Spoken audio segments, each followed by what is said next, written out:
Wow, so the puff pieces are going wild at the minute with Harry and Meghan. They are everywhere you look. And I just wanted to, I suppose, bring my opinion to it, because what do?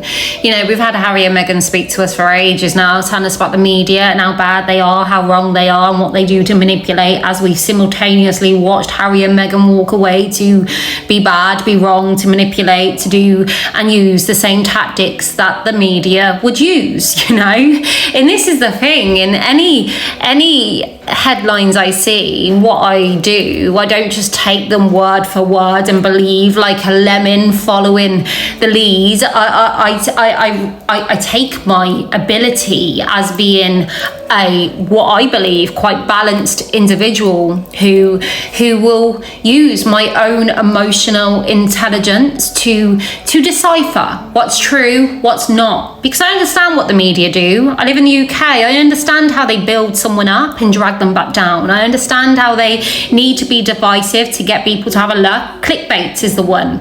A bit like when Harry was on a mountain in Whistler speaking about the vets, and it became a trailer for his dad in cancer, you know, that kind of clickbait which gets people in to take a look in that direction. And this is why I don't need a prince of a country, a once respected prince of a country, sadly, to preach to me about what the media can do, when I can see exactly what they've tried to do using the same game.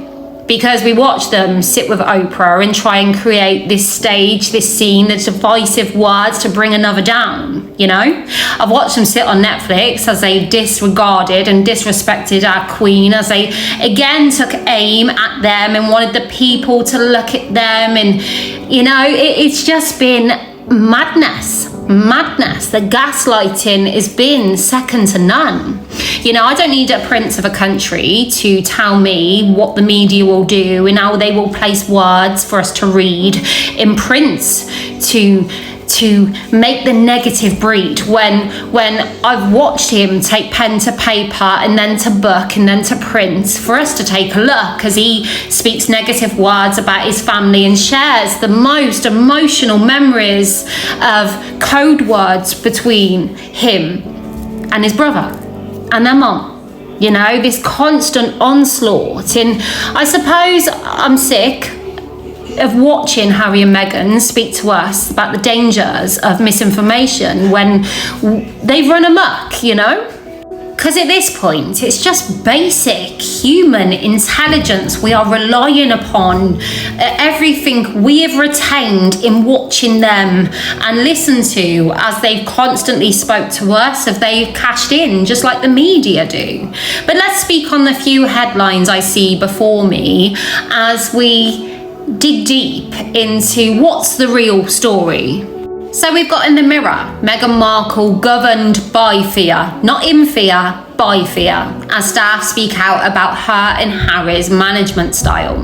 Now, if we were to pick up this headline today and it was, I don't know, placed up about William and Catherine, we would just take that same emotional feeling of what William and Catherine have given to us, and how they don't hemorrhage staff and they haven't placed out the same hate that they preach on, in how they're pretty balanced. So we'd read that headline and go, well, that's just a dodgy headline trying to make us hate. A bit like we looked at Harry and Meghan and the words they spoke and understood. They were just trying to make us feel hate. It's pretty damn basic stuff. So even one snippet, a royal author has claimed that palace staff thought Meghan played the victim, but was a bully, while Prince William thought she had an agenda from the outset, claims the couple have always denied. So we take that headline and align that with our visual watch time, what we watched Harry and Meghan do, and naturally we've watched them come away to find free, cause so much controversy as they've sat and played the victim, as they've took it upon themselves to bully his family, the weak, the old, the young, as they spoke out on them, as they cashed in while simultaneously playing the victim, as they take no blame in their direction, as they place it away upon everyone else with no accountability. So naturally, this one bit I've read, I look on and think, yeah, that aligns, because their actions and behaviours marry with the headline I see before me, you know. And that's the thing, you know, in as we see Colombia, again, another headline, Harry and Meghan are embarrassed, and we just think, please reach a bit further, please go and find yourself some shame, because you've done all of this, you've created all this pain, and then seems to be literally no shame on your face. And what we find embarrassment now, you find embarrassment about what the people will say and how they will judge you about playing role play on the world stage. Of course, the ego, the embarrassment, that's okay, but creating that all in their name, and there's no shame, which makes people again question them, their humanity, as they behave so inhumanely towards the people, their family. But adjacent to that, we've got other headlines coming out of King Charles in this desperate need in finding a spiritual guide and wanting to connect with his son. And we just hope, if this is true, that remains away from public view and it's a family event only, because I think he's going to struggle to find trust and belief in him and his position, sadly, because the people don't trust Harry. And also, how do you balance that when you've got your other son who has been there, he's remained loyal, he's been under attack, the worst kind, him and his wife, who's also battling cancer, and they have literally got the people's hearts. And also, for William's point of view, it must be hard to watch on and to know that he's got to hand this down to his son one day, when it seems to be a shit show all fired in from the house of Montecito.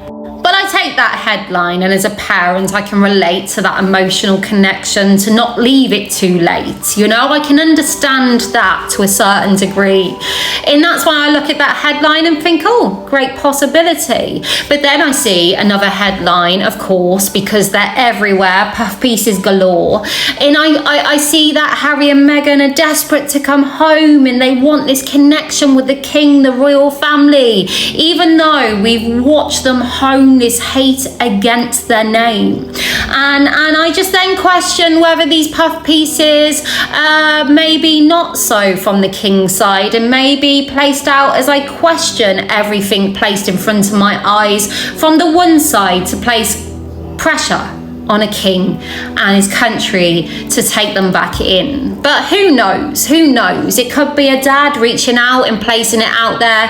It could be just the media placing it out there because they know people will click in to have a look, so they want to know what's going on, because Harry and Meghan invited us all in to take a look. It may be Harry and Meghan in Camp Sussex placing it out there to apply pressure on him. But these are the headlines I don't necessarily step in and believe.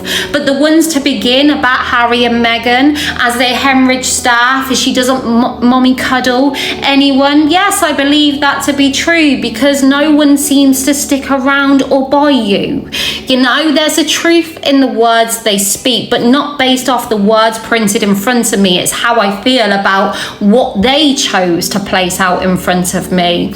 The other lot of headlines, who knows what's true and what's not, but I just wanted to cover the people's reaction to the words that are on their screen, are met with their emotional feelings about what Harry and Meghan have chose to place in front of us on our screens. So yeah, that's a wrap for me. But thank you for all your support, all your love. I'm not an expert, I'm not a journalist, I'm just a people and a person who's been invited in, and I speak on it in like a true movie review, my take, my thoughts shared, that simply, you know? And I say, you know, a lot. Can't help it, a bit common.